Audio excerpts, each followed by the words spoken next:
Yeah, we never like consciously thought, let's be a punk band. It kind of just happened that way. Salut à toi, c'est Ibou Bouboulan et aujourd'hui je te présente le dernier album de Squid, Cowards.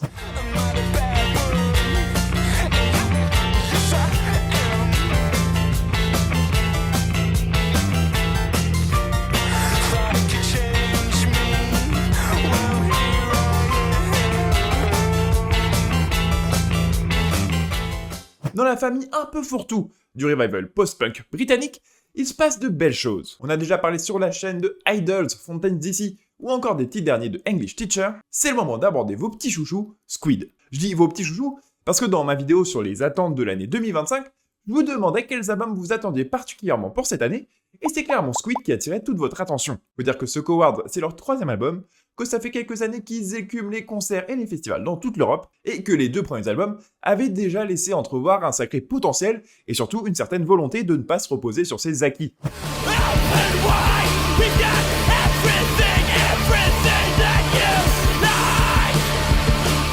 Squid, ça fait partie de ces groupes qui rappellent de temps en temps que chercher à tout prix à ranger les artistes dans des cases, des fois ça veut tout et rien dire. Il y a une scène très excitante actuellement au Royaume-Uni qui se réinvente le rock'n'roll, et qu'on a rangé un peu facilement dans un gros mouvement de revival post-punk, parce qu'ils sont vaguement punk, et qui font pas du punk. Alors, il y en a qui s'en emmerdent, il y en a qui s'en foutent. Je crois que Squid, ils s'en foutent. D'ailleurs, au sein de cette scène, Squid, ils sont plutôt arrangés du côté des ovnis, comme l'était Black Midi à l'époque où le groupe existait encore, ou d'autres groupes comme Black Country New Road, dont je devrais d'ailleurs bientôt avoir l'occasion de te parler, et j'ai un petit peu hâte. Si on se refait un petit peu l'historique de Squid, les 5 membres du groupe, ils se rencontrent à Brighton, tout simplement parce qu'ils étudient la musique dans la même université. Et c'est un mélange explosif de plein d'influences. Ça va du punk au krautrock de Neu, mais aussi Bruce Springsteen, le pianiste contemporain Philip Glass, et aussi pas mal de jazz, puisque ce sont dans les clubs de jazz qu'ils vont aguerrir leur première jam. Et au moment d'arriver à leur premier album, ils auront eu le temps de se faire repérer par le producteur Dan Carey, aussi impliqué dans la carrière de Fontaines DC, puis de signer sur le label Warp Records. Là aussi, c'est symbolique de leur côté ovni. Warp Records, c'est non seulement un excellent label, mais c'est surtout un endroit qui expérimente beaucoup. Bien au-delà du rock d'ailleurs, puisqu'on y retrouve le petit génie de l'électro Aphex Twin, l'artiste fusion Flying Lotus, ou encore d'autres artistes inclassables comme If Tumor. Ça tombe bien, expérimenter, ils adorent ça. Ça a commencé dès le premier album, et encore se prolonger avec le deuxième qui sera en tête déjà. Parce qu'il n'y a pas de recette préétablie chez Squid. Ou alors la recette, c'est qu'il n'y en a pas de recette, comme il le disait au journal Le Monde en 2023. Je ne pense vraiment pas que nous écrirons un jour une sorte de chanson standard avec un couplet, un refrain, un pont. Et s'assurer que rien ne soit simple pourrait être le fil conducteur de tout ce que nous écrivons. Une philosophie qui continue de s'affiner sur ce 3e album. El famoso album de la maturité. Il y a une véritable profusion musicale sur ce disque. Alors déjà en termes de structure, tu peux avoir des morceaux très planants, très atmosphériques. Alors, une atmosphère plutôt creepy, mais on y reviendra, mais aussi des morceaux qui commencent tout doux, avant de partir dans des grands crescendo qui vont un peu n'importe où, pour finalement retomber sur ses pattes.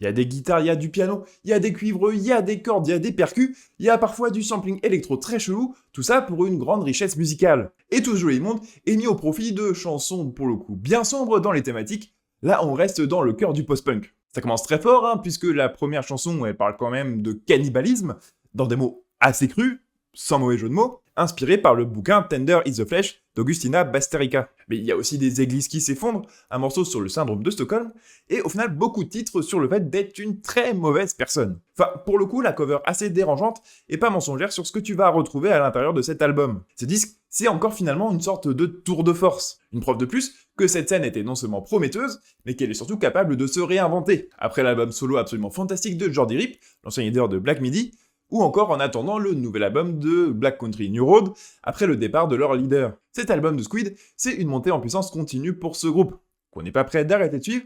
J'espère qu'il a répondu à vos attentes, en tout cas il a presque surpassé les miennes.